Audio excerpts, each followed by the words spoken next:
Hey folks, today we're going to be taking a look at what I think is one of the more interesting micro ATX cases to come out over the last 12 months. The Raijintek Coeus.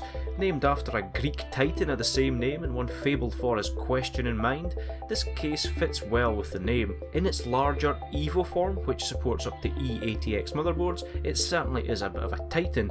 This scaled down micro ATX version, it keeps all the same features as its larger sibling, just in a much more compact form factor.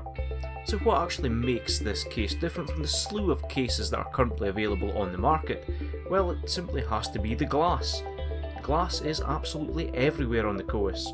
Both the sides, the front panel and the top are made from tempered glass, but unlike air-starved cases which plagued 2017, the Coeus actually has its glass offset from the frame. This gap, which comes in around about 8mm or so, means that airflow is actually rather good, despite the copious amount of glass used.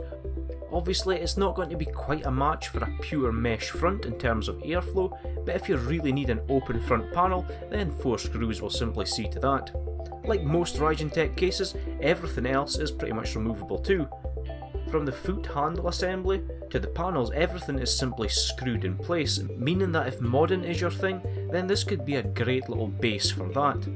The micro ATX version is called the Coeus Elite, and it comes equipped with 3 Iris 12 white fans, which do a really nice job of illuminating the insides. They also look very similar to the recently released Orcus AIO, but they simply don't have the RGB elements which you'll find in that all-in-one liquid cooler. On the front, we can find 2 3.5mm audio jacks for microphone and headphone, and we'll also get 2 USB 3 ports as well as 1 USB Type-C, which is nice to see. Now, one of the nice things about this compact case is when you look inside and you'll see that you've actually got a fairly roomy chassis to play with. We've got a few SSD mounts hidden on the back, and these have a toolless installation, and there's also a hard disk drive sled hidden underneath the power supply shroud. On the topic of the power supply shroud, I really like it. It's really simple, and the mesh dust filter on top is magnetic, which means you don't have to remove the whole shroud if you want to give your case a good clean, or if you need to get to a PSU cable as you add components to your system. It's a simple but really nice inclusion, and I really wish that more cases would make use of magnets. When it comes to cable routing, up top we've got more than enough room to route our CPU cables, as well as fit an AIO, and the other holes in the case are all rubber grommeted, which just adds to the look and kind of emphasises the premium feel of the case. The rear Iris 12 fan is simply bolted on as you would expect, but the front 2 fans actually come on a sled, which can be easily removed by 4 thumb screws, and it makes adding or removing fans a bit of a doddle. So modularity, simplicity and a few unique design cues are the order of the day with the Coeus, but how is it actually to build in?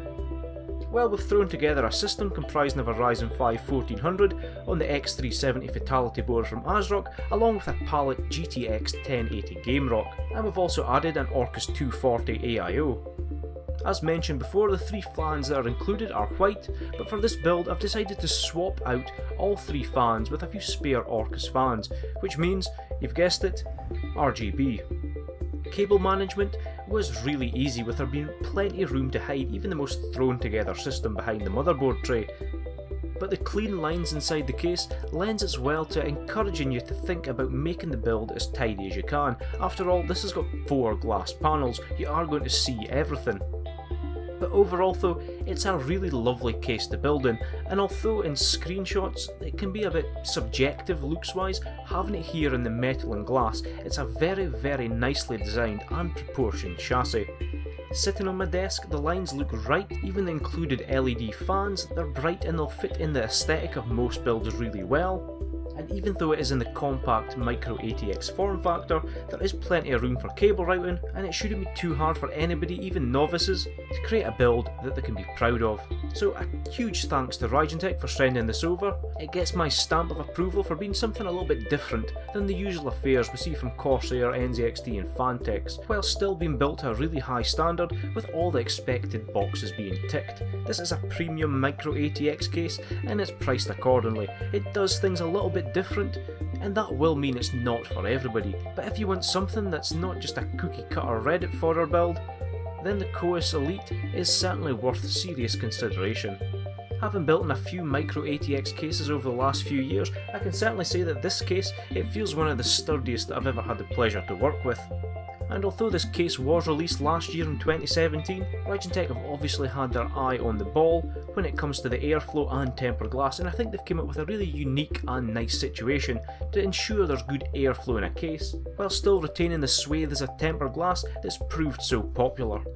But I'll leave it there for today, folks. I'd love to know what you think of its divisive looks, and if it does enough to take your eye away from the big name brands.